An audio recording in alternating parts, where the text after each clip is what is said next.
This is the G Podcast with your host, Tommy B. News team, assemble! It's time for the Week in News with Syracuse Mike. Hungary's longtime leader and Trump ally, Viktor Orban, has conceded defeat after 16 years in power, as challenger Peter Magyar and his party head toward a projected landslide win in parliamentary elections. Speaking in Budapest, Orban called the outcome clear and painful, confirming his party will move into opposition.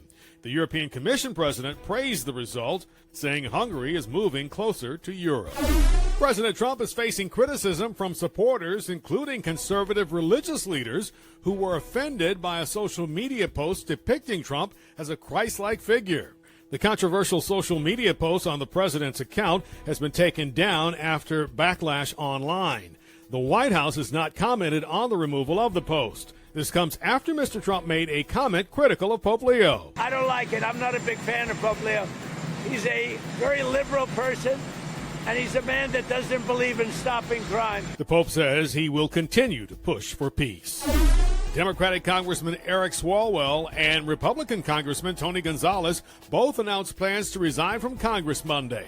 The departures come as both lawmakers faced mounting pressure and possible expulsion votes tied to separate sexual misconduct allegations. Swalwell has denied the most serious claims, while Gonzalez acknowledged an inappropriate relationship with a staffer. Their exits are not expected to change the balance of power in the House. A federal jury in Manhattan has found Live Nation and Ticketmaster, which it owns, illegally maintain a monopoly in the ticketing industry. Jurors rule the company's practices led to higher fees. The case, brought by the Justice Department in multiple states, could lead to additional damages still to be decided by a judge. President Trump claims Iran is ready to make a deal to end the war. Iran wants to make a deal, and we're dealing very nicely with them. We've got to have no nuclear weapons. If we do, that's a big factor. And they're willing to do things today that they weren't willing to do 2 months ago. The president adds it's the blockade of the Strait of Hormuz by the U.S. that is pushing Iran to the bargaining table. The Strait of Hormuz is completely open, according to Iran and President Trump. That news immediately sent crude oil prices tumbling. Also at the White House, President Trump was asked again about his ongoing feud with Pope Leo. Lewis, I'm not fighting with him. The Pope made a statement. He says Iran can have a nuclear weapon. I say Iran cannot have a nuclear weapon. The Pope never said that, but he did criticize the president for threatening to destroy the whole civilization of Iran, and he has continued to push for peace. Former Virginia Lieutenant Governor Justin Fairfax is dead after a domestic violence incident that also left his wife dead. Police say Fairfax shot and killed his wife at their home Thursday before taking his own life. According to authorities, the shooting stemmed from an ongoing and complicated divorce. Officers responded after a 911 call from one of the couple's teenage children. Fairfax, once considered a rising political figure, served from 2018 to 2022. He was the second black person to hold statewide office in Virginia since Reconstruction. Truly a sad story. I don't know if you've had the opportunity to check it out, if any of you have looked at how it all went down. And I know, Tanya B, you have family in that area in the DMV. What are they saying? It's really sad because he was one of the, as Syracuse Mike mentioned, one of the few rising stars in the Democratic Party, and he was the first to be a lieutenant governor. But clearly, politicians, as we well know with what we're dealing with now, they don't get a mental health evaluation. They don't really get much screening before they get into office. And it was really sad because now here you have children that have no mother or father, and the fact that it happened while the kids were in the house. I mean, you get it. A lot of people go through divorce. I am one of them. And I said it's never going to be a situation where, I'm going to take my own life or the life of somebody else, because 9 times out of 9 they're arguing over money. Yeah. Yeah. And again, it's sad. Well, his career was, I guess, I don't know, just on the rise. It was really just on the rise. Yeah, it was just on the rise, and then it tailed off. And his wife was a successful dentist, and I think he was living in a separate room in the house. And the word was that she told him he had to get out.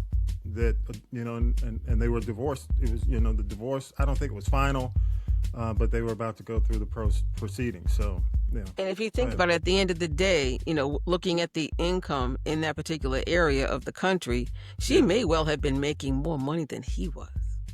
Yeah. I mean, most politicians have to have something else going. Yeah. People think, oh, they're rich. No. The ones that commit crimes are rich. But, people like him, I'm just, and that could have had something to do with the money. Maybe he wanted more. Yeah. If she made more, he would want more. Yeah. And at the end of the day, you have children that are traumatized for the rest of their lives. And that's, the bad part. Very sad. Welcome to episode 307 of This is the G Podcast. Yes. Welcome, y'all. Welcome back. We're your weekly recap podcast, news, politics, pop culture, and the tea. Make sure you're following us on Spotify. If you're not, at This is the G Podcast, go ahead and do it today. And I've already mentioned it to Talib as we tape. We're just hours away from the Hawks taking on the Knicks. Man, come on. Who you got, man? Don't be Talib Shabazz.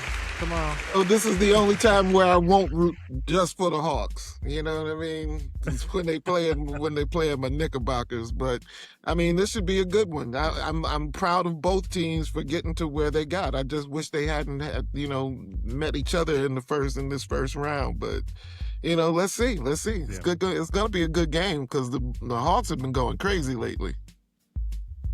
Yeah, the only thing that will concern me with the Knicks and the Hawks going forward for the rest of the series, they're undersized.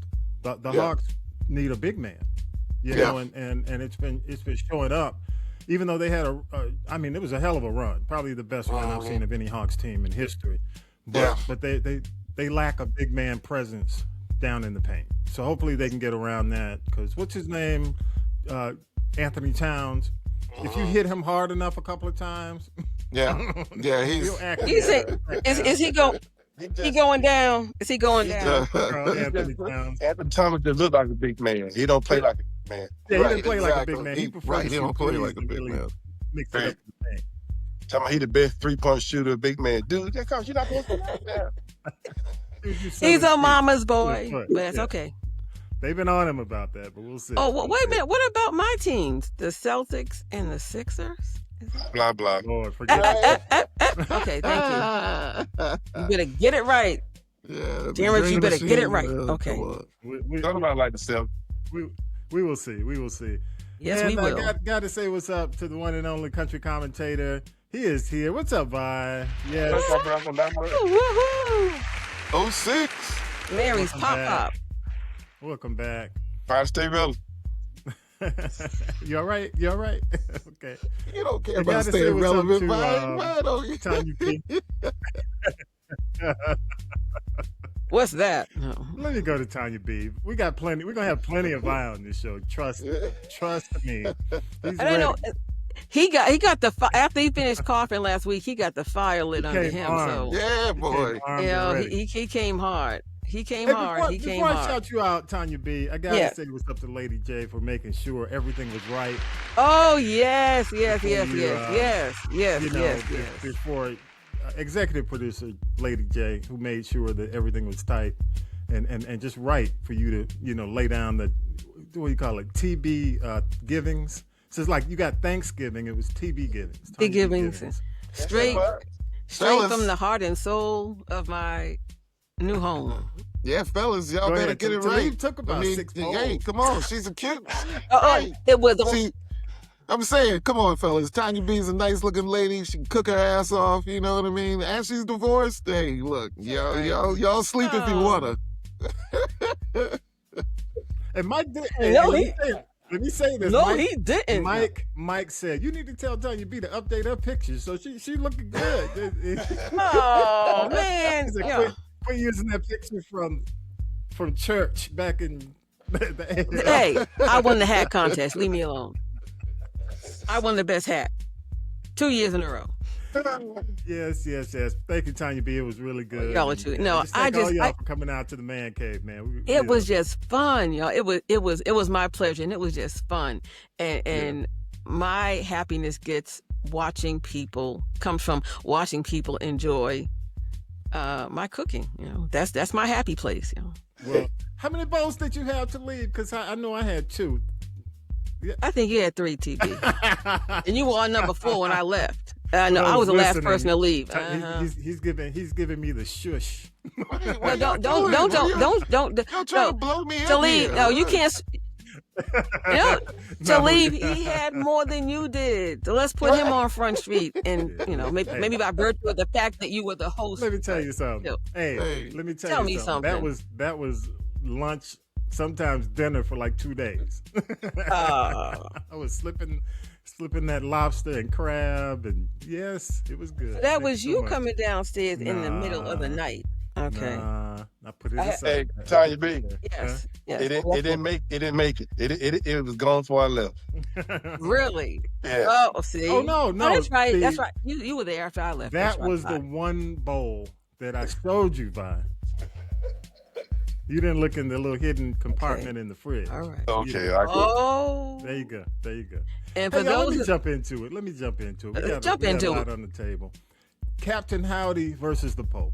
If you've seen The Exorcist, let me see the hands of y'all who have seen The Exorcist movie. Okay. Well, you know the name Captain Howdy. What is he doing? I don't know. Now it's like he's taking on the Vatican. Yep. Listen, I think go ahead. he's making sure he gets a one-way ticket to hell. Yeah, go ahead, Talib.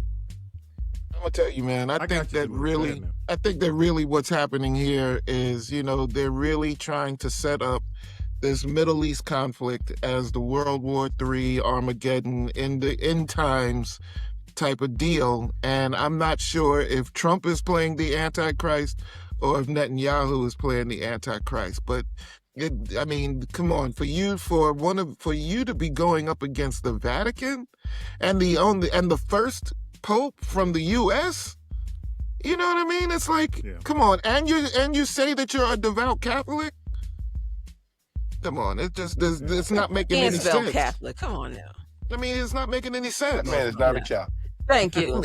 We know he's not. Yeah, go ahead, Bob. What'd you say? If he's a Catholic, I'm a Catholic. If he's a Catholic, I'm Britney Spears. So listen. But the other thing is, you remember earlier in the week, there was a story that came out that J.D. Vance, while he was over here, unfortunately in Georgia, tried to debunk about someone from the White House staff threatening a member of the Vatican staff, and that is not fly. Let me tell y'all something. Maybe it's me, but they're just, it's like sometimes they pick fights with the wrong people. I would not pick a fight. Yeah, all the time. I would not be picking a fight with the Vatican. No, because you think that the Vatican, because Pope Leo is anti-war, which most popes are, very loving, and it's more about peace than war. That's the natural. That's the way popes are designed. That's what they say. What he said about the war is what popes typically say and what they should say. But, it's kind of like he's picking a fight. That's why I say Captain Howdy, because you can't be for good if you just take on the whole Vatican. Because if you decide to do that, it's going to turn out the same way Exorcist 1 did. You're going to wind up you're going to wind up with an exorcism. I'm telling you, because the Vatican can do it. They're gonna send an exorcist over here to 1600 Pennsylvania. Mm-hmm. They're gonna go straight up in there. Go ahead, Vi. He's going to hell, so he don't care. And besides, he's gonna do it. He's gonna do whatever he can to put this country in turmoil, so there won't be an election before he can stay in power. Because he know he's going to hell. He don't care about that. I've never seen something this contentious with a pope. Maybe I'm missing something in history, but I've never seen this before. Then the other thing is, have you ever seen anything like this in the past in the history? No. Okay. And then the imagery, not only the imagery that he did in the AI is drawing heat not only from Christians and Catholics, but there's knights. There's a knighthood that exists, and he had that red cape over him. If you remember the one where he's in the clouds, that's their look. That's their dress. So Jesus, anytime you see the pictures of Jesus got that same thing on. Yeah. So these knights came out and said he needs to stop, and and most people are like, God will not be mocked, Jesus will not be. I mean, so it's like, we'll see. It's That just, change. That tells you that man don't go to church and has never read the Bible. Yeah. I That mean, come makes on. sense. What was the first time when he held up the Bible in his first term? Oh, He held up the upside Bible down. and it was Yeah, upside down. Come on, man. I mean, look, the guy's a clown. But wait a minute. We Wait, know he's I a got clown. one better.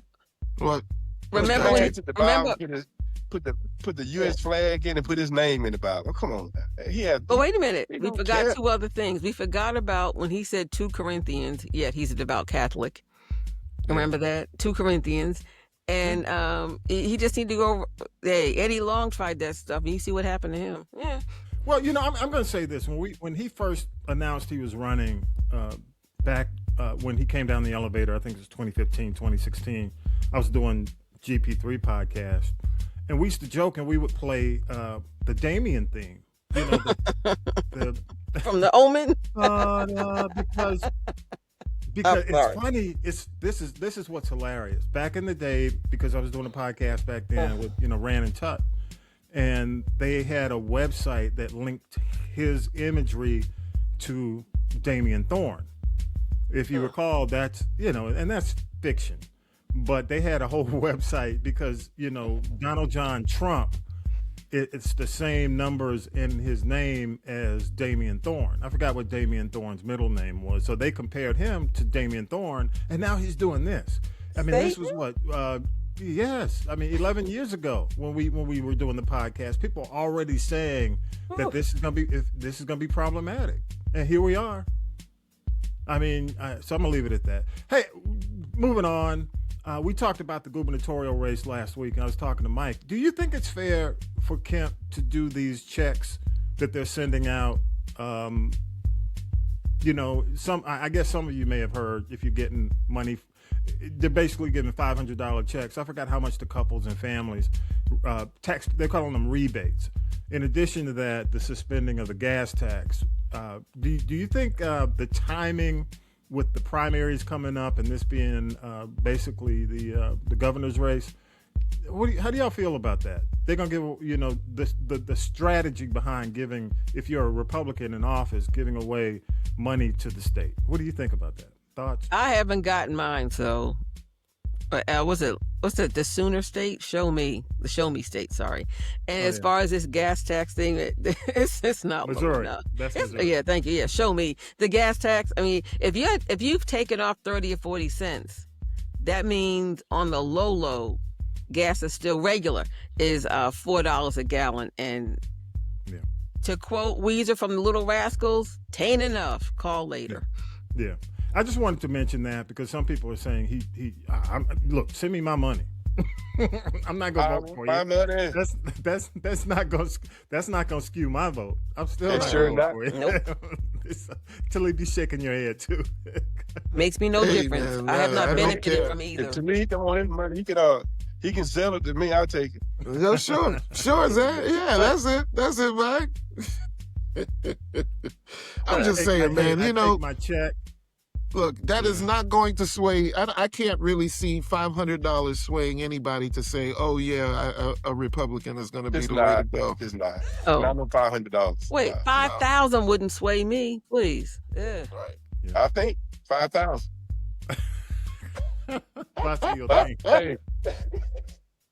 But I'm still voting against him. Thank you. I bro. get a thought, But you're not getting but my I vote. still vote against him. Yeah, you be one of those one-term AIPAC people. You know what I mean? Just get all that money, but then get voted right back out because you didn't do none of what they needed you to do.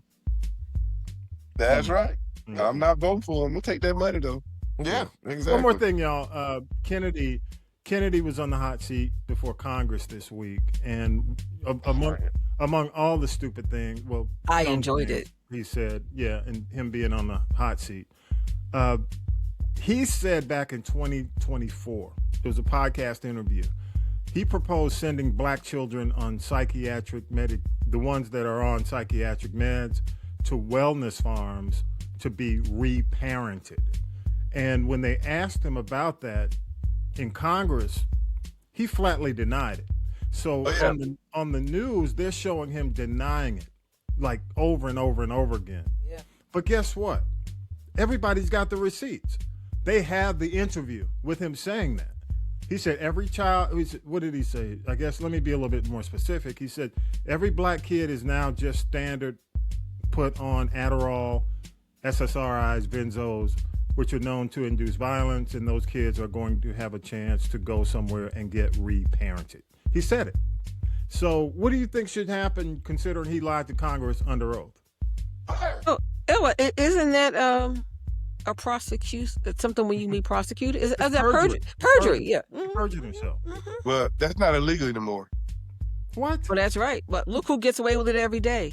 Yeah. How many folks on Trump cabinet in his office has said that and still in there? Well, you can still be tried for perjury. You can still. We can try. But that comes up. That comes under the DOJ, and of course, the DOJ is not going to do anything. You're They're right. not going to do anything. Yeah. But that doesn't mean that they can't go after you with the new administration. Go after all you want. And then he's going to be pardoned. Then they're going to be pardoned. So yeah. Man already knows that there will be no consequences, nor will there be any repercussions of his lies. And it's just that's just the way politics is in this country now.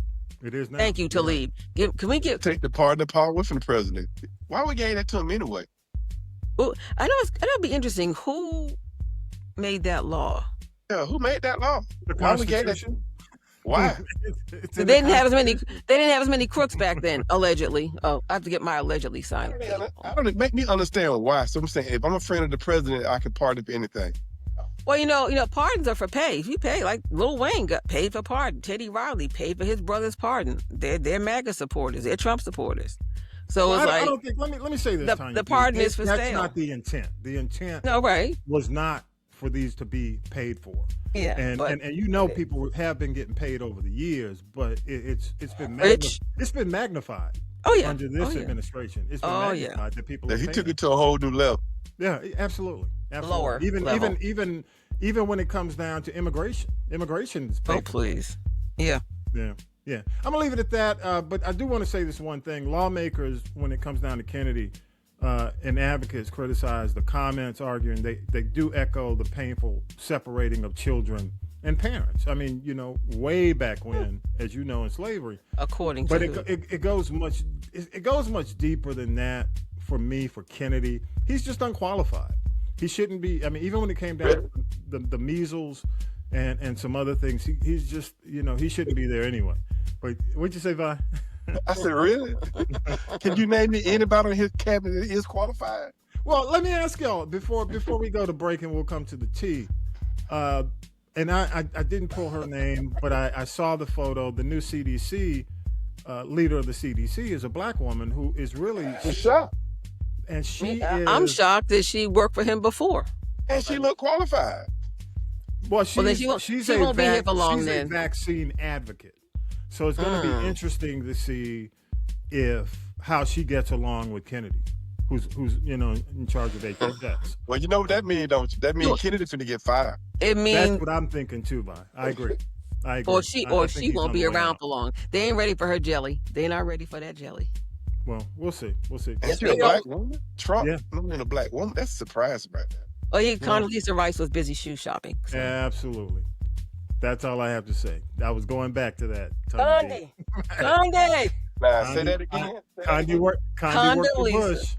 Yep, I said Condoleezza Rice was too busy shoe shopping. And don't forget, a few weeks ago, she was seen entering and exiting 1600 Pennsylvania Avenue. Yep.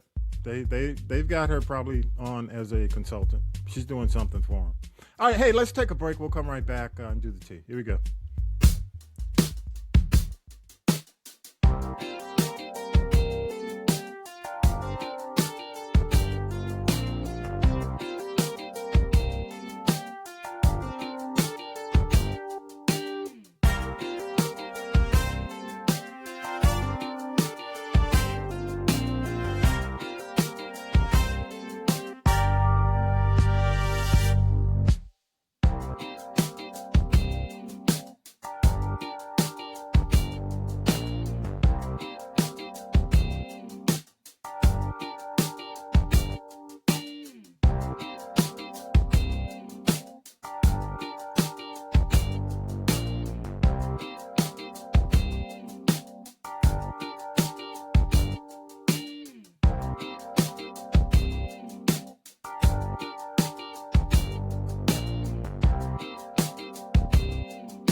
All right, y'all, let's go ahead and do it. Now then, children, it's time for tea. It's tea time, y'all. Sipping the tea with Tanya B. Tanya B, what you got? Okay, I'll just start out saying this. Is there anyone else besides me that's absolutely sick of all this chili MAGA iconic tour mess? Over it. Anything salt and pepper, anything TLC, and sorry, but anything in vogue. Now let's say this. Now the tour is still going on. There's no doubt about that. And people will still be mad with Chili. They may boo her, they may turn their back to her, but the tour is still going on. But what's interesting is that the ticket sales have actually increased, which leads me to wonder if this all wasn't a planned stunt to drive ticket sales anyway. And if that is the case, it worked. Magna's going to see TLC. Well, they can go on and see a little, yeah, well, it's going to be interesting because I'm sure there's going to be a clash of the Titans because everybody in there won't be a MAGA-loving Chili fan. So it's going to be interesting. Let's see who gets booed. I have no intention of going to see this. I'd rather go see Usher and Chris Brown. Let's talk. In other MAGA news, I called her the mean MAGA Mary. Tina Campbell, not to be confused with Erica, who's loved by everyone and on the radio in many cities every morning. Her husband has filed for divorce from her. You got to wonder why. That is one, and I'm not, allegedly, that is one of the meanest women in all of gospel music. Now, he's claiming after 20 years, it's irreconcilable differences. They've got 2 children. And, she just looks, she's mean. I think she's actually envious of her sister, to be absolutely honest with you. Erica Campbell does not have her business out there on Front Street. Now, she and her husband, Warren Campbell, who produces hip-hop, R&B, and gospel, is heading up one of the biggest churches. So now, in addition to being a Grammy Award-winning gospel vocalist and nationally syndicated radio host, now she's a first lady, y'all. So, yeah. Mean MAGA, Mary, Sister Tina Campbell. And then we got Tamia Mowry. Tamia. Tamara Mowry. Well, I guess they were coming for her, and she went and scrubbed as much as she could. And, that means you got money when you can scrub your stuff on the internet. You got to have that. That's a big bag to do that. So let's see what happens. We know she's married to Adam, and this guy works at some division of Fox. So need I say any more about that? Now let's talk about this week's Dumb Donkey. Jada Pinkett Smith. Now she admits what we already knew. She cheated on Will Smith. We know she slept with her son's friend. Remember August Alsina? He still ain't been right from her voodoo priestess spell. But now she claims that she was cheating to protect his ego, and that just make it make sense. Doesn't make sense to me. But Jada Pinkett did get a job finally. Oh, yeah, but she is hee-haw, dumb donkey. I know she is joining the cast of the reboot of A Different World, which is filming down in Atlanta. It's coming to Netflix. Almost every living cast member that was on the original show is going to be on the reboot. I'm just going to watch it to see Jennifer Lewis, who was the dean of the school, because, she's going to bring the funny. So and let's see. Everybody will have to have a career after leaving Hillman College. So will Jada Pinkett Smith's character be a sex therapist, a Tupac fortune teller? Who knows? We don't know what's going to happen with her. I don't know if I care, to be honest with you. And lastly, y'all, can we talk about this Rock and Roll Hall of Fame induction thing? Now, what's interesting is I would say 99.9% of the people who are in and about to be inducted have made it because they have made it off the backs of Black musicians, Black people, and Black music, period. I will stand by that. Now, we're very happy for Luther and Sade and the Wu-Tang, MC Lyte and Queen Latifah getting these Future Influence Awards. They kill me inventing all these special awards, but it is what it is. 2 people that didn't get in, or 3. No Mariah, she is Black and white famous. But one thing I thought about this while I was kind of trying to reduce my anger is you got people like Lauryn Hill, and God bless me, my boys from Boston, New Edition. They are just what we call Black famous. They were never truly 100% mainstream crossover artists. Yes, a lot of people love Lauryn Hill. I'm not mad at her for being able to make a living off of an album that she put out in 96 and 97. But the other thing, you got to look at the majority of the people who vote. They know Billy Idol, and they know Oasis, and they know New Order. And you got to look at that too. And clearly the fan vote doesn't have as much of an impact as we were led to believe, because if that were the fact, New Edition would be in. But remember, last year, Billy Idol won the fan vote. Didn't get in. He's in this year. So I smell a little backroom Grammy politics, allegedly. So, Billy, you didn't get in last year. We'll make sure you get in this year. So we got to sacrifice New Edition. But I think New Edition's coming in next year. I think I think so too. They're going to get so much. Yeah, they're going to get so much pressure. If they don't, it was too overwhelming. I think there's going to be, and there may be protesting outside the Hall of Fame in Cleveland this year. But here's the thing: they're filming, I think, the ceremony in L.A. in November, and they're putting it on ABC and Hulu on New Year's Day. And if I'd rather watch football, with 5-year-olds, then I'll just go to the clips. I want to see Sade, I want to see Luther, I want to see Wu and Latifah and Light, and the rest of them, no tea, no shade. I got you. Well, I'm going to say this. I mean, and y'all let me know if I'm right or wrong here, but I still think, Lauryn Hill, maybe from a couple of people, voters on the Academy, are still holding that whole producer, who produced and who wrote the miseducation thing. All her lawsuits? Is that what you mean? Yeah. Well, she settled. Well, she settled the one lawsuit. I think it was for like $5 million. With the producers who said that they actually did the work on the album. They did the album. And I mean, Talib, I don't know if you recall back in the day, the whole lawsuit and people claiming that the album wasn't written by Lauryn Hill. All by her. All by her, and the producers didn't get credit.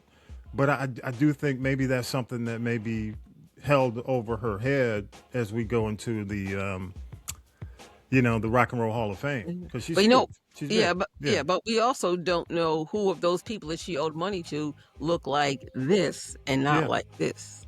Yeah. Well, you can go down the list of people who owe money to people. Oh, many. Yeah, but I think this is like, I don't want to say a vendetta, but I just think from a creative standpoint, maybe somebody in there has beef. I still say some of that backroom Grammy politics, allegedly. Yeah, of course.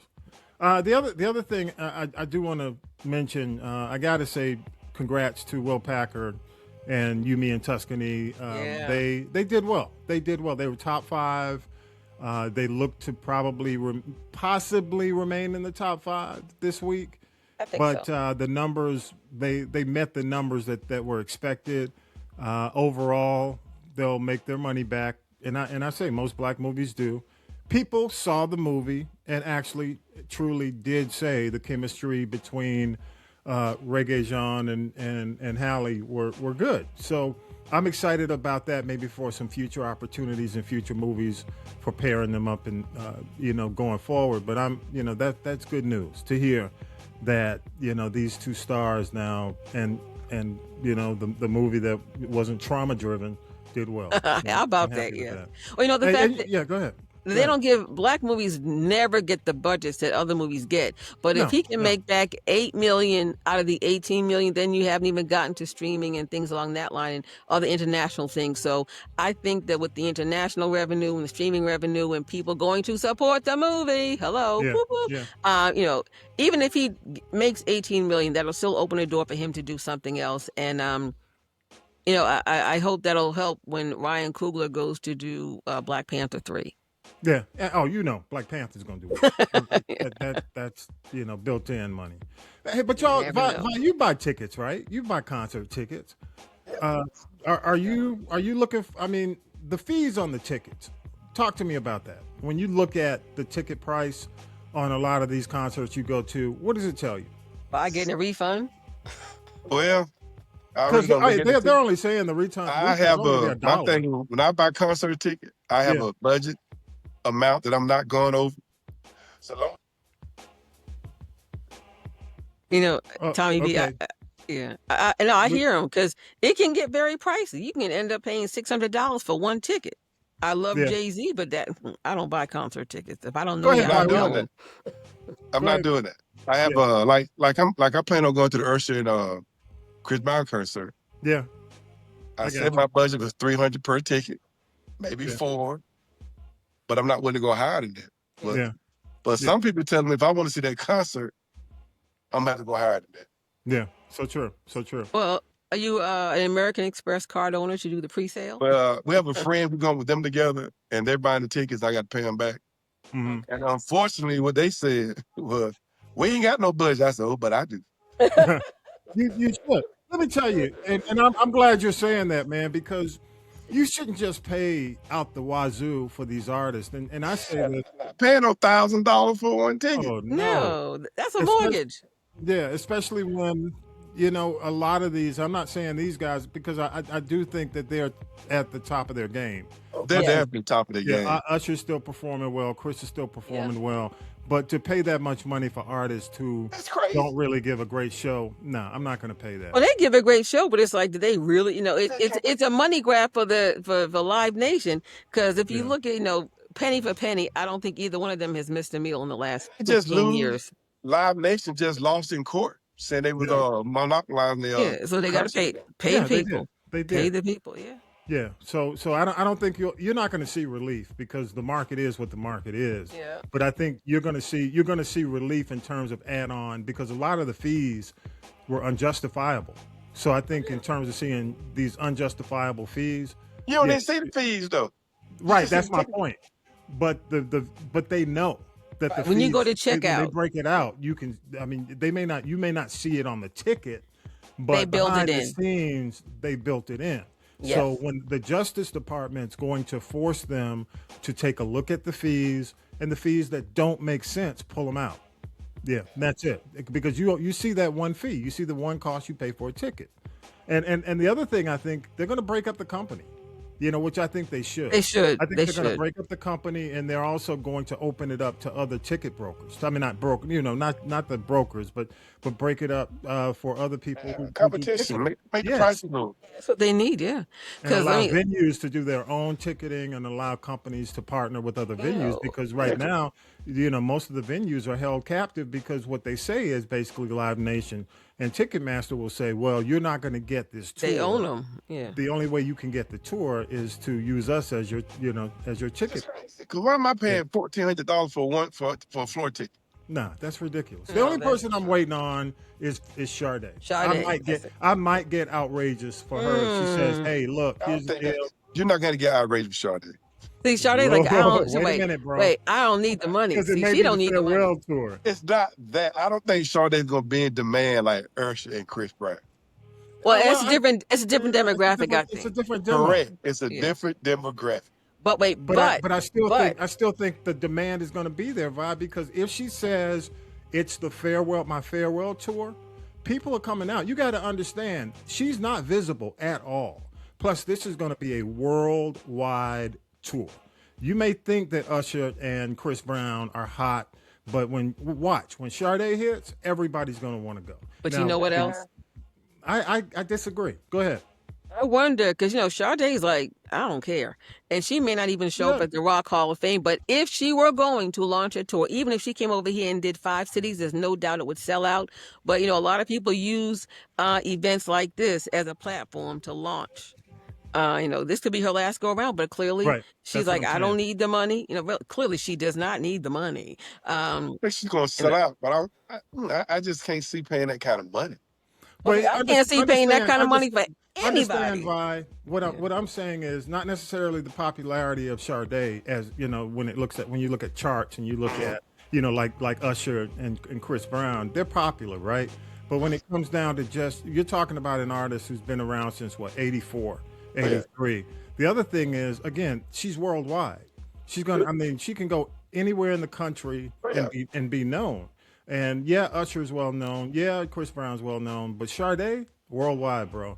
And even the demographic. Sade more or less my demographic, your demographic. We have a budget that we're not willing to go over. Like the young folks don't care.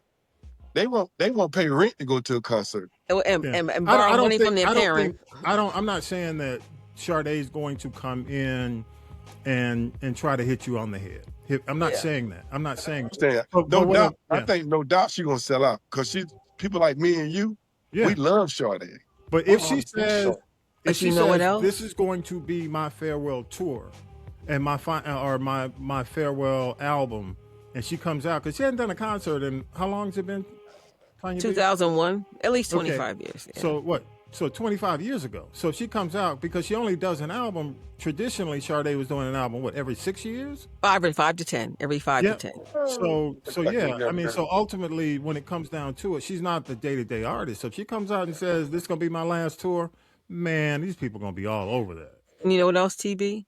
Yeah. Because I mean, and maybe it comes down to, I don't know, greed or just wanting to have more money.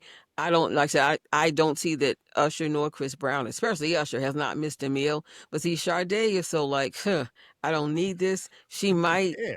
No, but she might be smart enough to lowball her ticket price, and that's going to press the demand up even higher. Because Yeah. she's not, no, she's like, okay, I'll absorb these, I call them junk fees. I don't buy tickets, but, you know, these Yeah. junk fees, these convenience fees, and the taxes, and this fee and that fee. It's like you buy a $10 drink at happy hour. By the time you finish paying, the city, the state, the gas tax, the liquor tax of this, your $10 drink has then become $15, you know. Yeah. And real quick, I want to just hit a couple of things. The Essence Festival, they've announced their curators. Well, I want to mention this because these are Okay, names, no, go ahead. Yeah, these they are are good solid names. names. Yeah. You know, when you talk about Tiana Taylor, you know, she's going to be chief curator. Nicole Hannah-Jones, who's been, you know, very active in the community. And then you look at Mara Brock Akil, who did all the 90s Girlfriend and all that. Girlfriends, all the 90s shows that we know and love. So, you know, I do think it's a move in the right direction, but we'll see how, you know, my curiosity lies in how the Essence Festival treats the local vendors in New Orleans, because that was a big beef. It's not been when good. they tried to open it up internationally and not focus on the city, that's where I think everything went south. So it'll be interesting to see what they do this year. But I do think, I don't know. I mean, we've had our conversations, but I think it's a wait and see. It's a wait and see. You got that right. Yeah. Yeah. I do want to, before we close the show, I want to mention something. And we've been talking about all these guys, all these folks, not guys and gals coming out MAGA. But I do want to mention this. I want to get your thoughts. You know, we're seeing the millennial, Gen X icons, people who were pretty much defined the 90s and 2000s. A lot of these faces, even when you talk about Maori coming out and having to go back in and come out again. Okay. But they're echoing rhetoric that sounds less civil rights and more, I think the word is MAGA adjacent, you know, more individualist. So, you know, we're in the young boomer Gen X. We're the Oprah Denzel crowd. You know, we whether we want to admit it or not, that's where we are. You know, so you know, if you look at today, a lot of these folks are moving a lot further from 1968. We grew up in households where our parents were civil rights, or part of it. Our parents could say, hey, I was sitting here and they told me to move, or I was, you know what I mean? They went through it. So it's kind of like, if you look at the Jewish community's big thing is never forget. They will tell you never forget, and they will always remind people of the Holocaust. What's happening on the black side, people are moving further away from the civil rights era, and they're really becoming more individualistic. A lot of the folks, it's all about the money. You know, Talib, you know, in hip hop, it was about the money.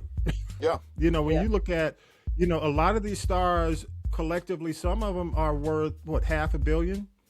You know, a lot of these. That's why we're in the position we're in today. Well, let me finish this, because because he's right, but you got to understand why. You know, because they don't look at it. A lot of blacks, us in the community, we take that renter perspective. I mean, our ownership in terms of, you know, we're day to day. We're common people. A lot of these other folks who are speaking and saying this, the only thing they're worried about is their private equity negotiation. Their bottom line. It's their bottom line. So it's more individualistic.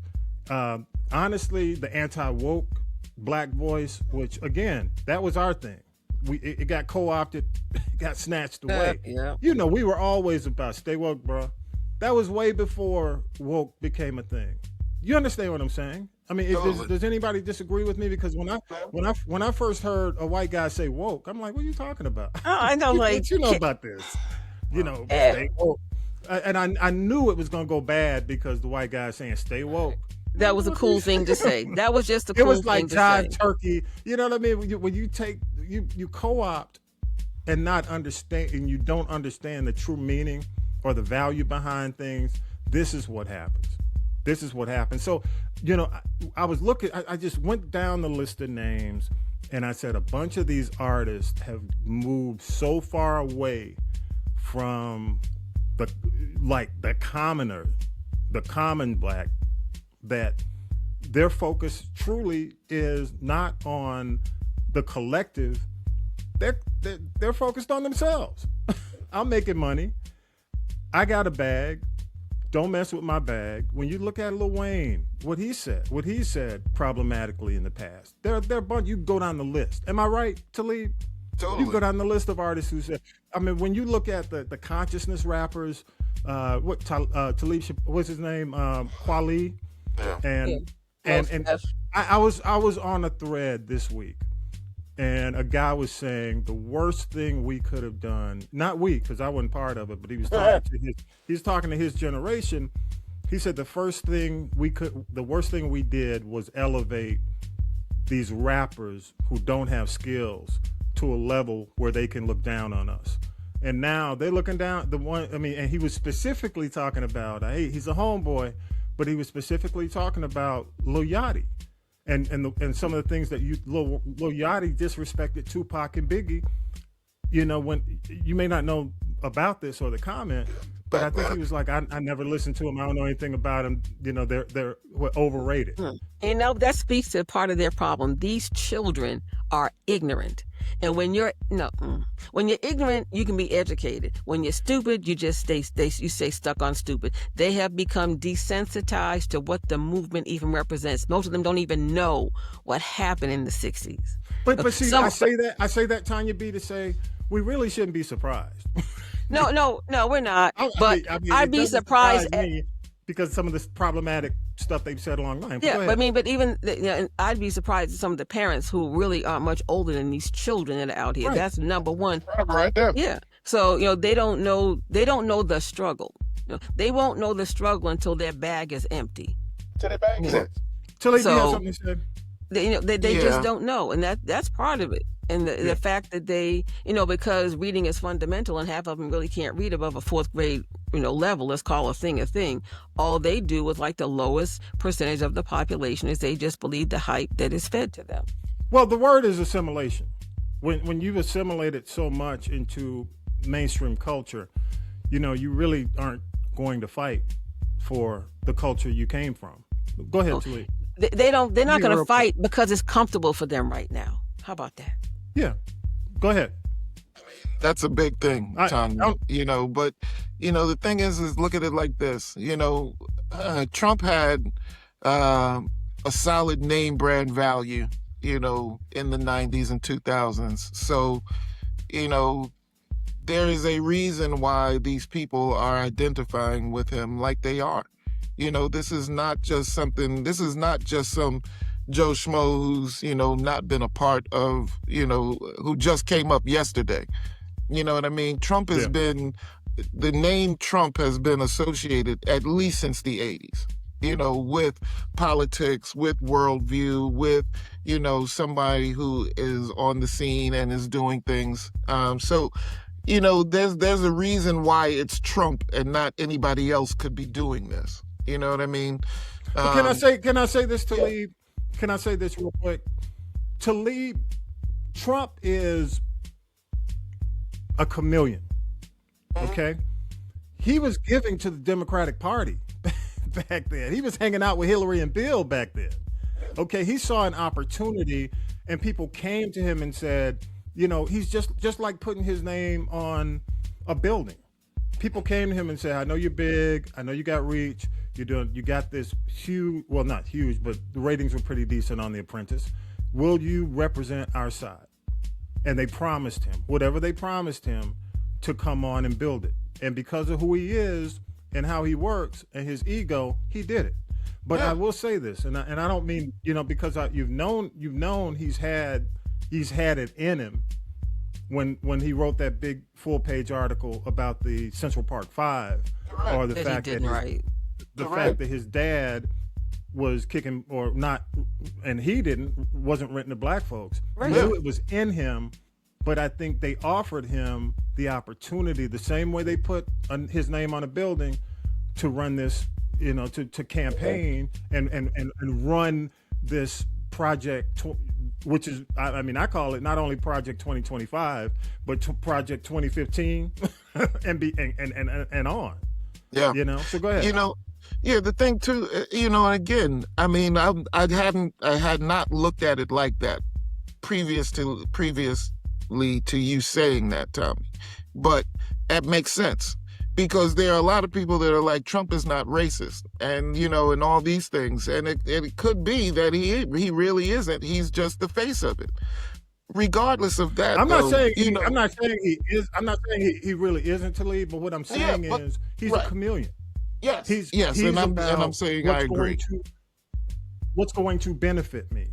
Correct. So if it benefits me to play nice and hang with the Democrats and hang with Clinton and hang with and be all this and give money to the Democratic Party, if it benefits me, then that's where I'm going to be.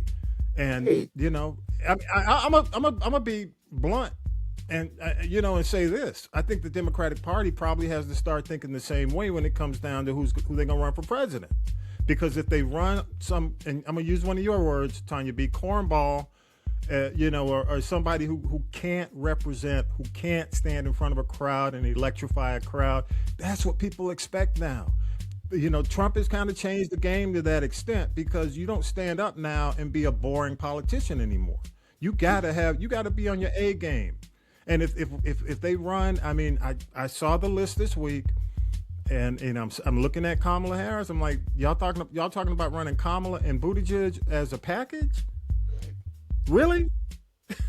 I would rather, and I'm gonna say this, and I'm not saying he's the guy, because Mike said it last week that it's early, but I kind of see somebody like a Mark Cuban. At least, you're gonna have to look at somebody outside of politics who's not boring as hell, who just doesn't know how to speak and electrify the people. You got to get these people excited to go to the polls, man. That's why Jesse did so well. Jesse could get out. And, I was at some of these, in the 80s when Jesse, held this thing in Atlanta. It was huge. Jesse talks like a preacher. You know what I mean? Like, how does that not excite you? He excites the crowd. But you bring these people, what I'm talking about. I'm looking at now. I know we're not going to go there. Right. Oh, that's it. And, and again, even like to piggyback on the thing that you were talking about with the words, woke and all this stuff, we are living in times where, we can't have anything anymore. There is no more black, thing that circulates in our community and then, finds its way out, some years later. This whole thing this week with it's gonna get co-opted. The birthday. It's gonna get co-opted. Yeah. We know that. We know that. And what's more is that we now have to explain. My father, listen real quick. My dad was in Korea. He served the 82nd Airborne when he was in Korea. So, but when he was he had this thing that he used to tell us about, this thing that they called the Black Bat. And it was the black battalions. And the black battalions were basically, saying things and doing things to between them that were not part of the vernacular or the actions of the army as a whole. You know what I mean? And it's that when I started hearing about that thing this week about you're the birthday, you know what I mean? And now all of a sudden, white people are trying to say, use this, and it's just the same thing as the woke all over again. Look, man, we're just in these times. Hey, I don't know really what my point is in saying all this stuff. I just was really frustrated and annoyed because, again, we are in these situations where, you can't have anything anymore. Everything is going to be co-opted. Well, and we have to realize that. I'm going to stop you there, Talib, and I'm going to say this. Even bigger, because we're running short on time, I want to get your opinion. I want to get everybody's opinion on this. Look, comedian Godfrey, I know he's kind of corny to a certain extent, but he's funny and he's right in a lot of cases. He's right. I love what he said about the whole K-pop thing, how K-pop is co-opting black culture going back. The new rap artists that they have are basically the old black rappers. They take everything. They going back to the Jackson 5. Yes, they have. And they've said, we're going to make it ours and we're going to make it successful and we're going to sell a lot of it. Okay, without giving anybody credit for it. Right. It was the same thing with the boy bands. When the boy bands came out, when Jodeci was hot, and all of a sudden the mainstream, the pop labels said, the pop part of the department said, hey, we need that. And they went out and got Boys to Men. Well, not Boys to Men, but they went out and got Backstreet Boys. 98 Degrees. Yeah. 98 degrees. Yeah, all of them. Yeah. And so on and so forth. So what I'm saying basically is, when it comes down to the culture, we have to be careful who we elevate. We got to know them. You got to understand what you're doing. I mean, and I didn't even know until I went back to look at it, what the artist had said, even about Tupac and about Biggie. And he said, man, you don't elevate people who disrespect your culture. You don't. Why are you elevating people who disrespect your culture and you know they're doing it? They're stupid. So we're paying for it. We're paying for elevating people who never appreciated the culture. That's what's going on. Well, the other thing is Kim Burrell just as mean as Kim Burrell's just as mean. I thought she was the meanest one. No, we ain't gonna talk about her. Go take Tina Campbell and go sit down in the corner with R. Kelly and Ray J and 50 Cent. Girl, bye. All right, last word. I'll start. Go ahead, give us last word, Talib. We got to wrap it. Go ahead. Man, last word on this or just before the end of the show? Anything. Just wrap it. Whatever you want to say, shoot. Man, shout out to everybody that's still following This Is the G podcast. We appreciate Shout it. in, remember? They still locked Exactly. So, but yeah, shouts out to all the my graduates. I did have another set of graduates hit this week. So, shout out to my Lincoln Tech graduates, class of 2026. And that's it. Tanya, make some more lobster tails. Until you get through his cutout. I mean, I'm congratulating him because we need these minds. He's slowing down. You see he's slowing. We need these minds to make a change in this world. I'm trying to get him through the technical side, right? Yes. Interrupting that man. All right, go ahead. Vi, go ahead. What's up? I'm going to say something. If I don't ruffle any feathers. Oh, what if you do? If it wasn't okay in the 60s and it wasn't okay in the 70s, why do you think it's okay today? It ain't changed. Just because you can deal with it and you cool with it, still not okay. So that's what I'm saying. Nothing has changed. Just because you in your 30s and your 20s, if it wasn't okay when I was 20, it damn sure ain't okay for you because you're 20. So you can get over yourself and get with it. And that's why we're in a position where now we put Trump in the office because y'all thought he was cool. He's not. Never been cool. And I have no sympathy in of it. So kick rocks. Barefoot. Go ahead, Tanya B.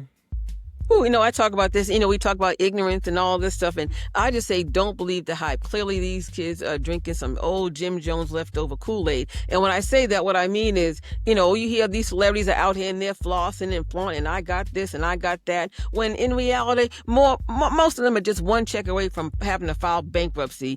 Well, you know what? And here's a good example. DJ Khaled. Bless up, we the best, we this, we that. I'm a spokesperson for Weight Watchers. He damn near broke too, and here is why. He had a house that he put up for sale for $16 million and nobody wanted it.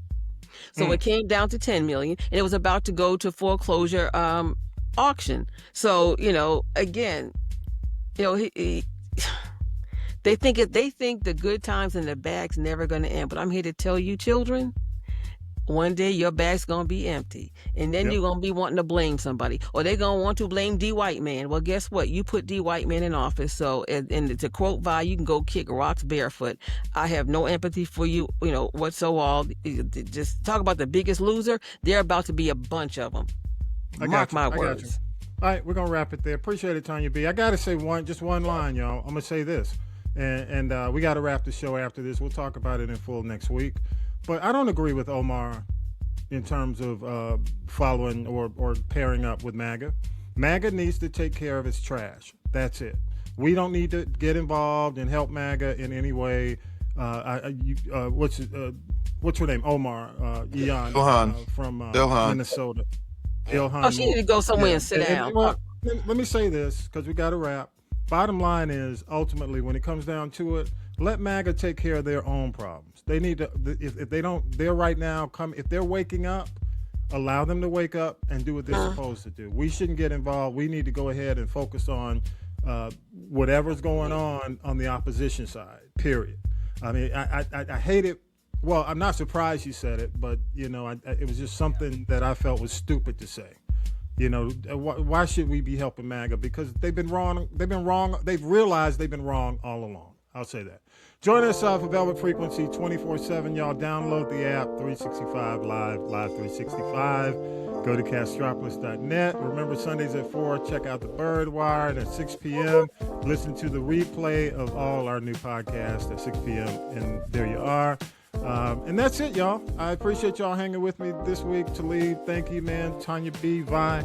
And with that, episode 27's in the can, y'all. Have a great week, y'all. I mean, I get a little on this. We all get sideways, but we're all good. We know eventually it's gonna come back to where it should be. We know. All right. Have a great week, y'all. Peace, power to the people. You've been listening to This is the G Podcast. This is the G Podcast is a production of the Castropolis Podcast Network. Thanks for listening.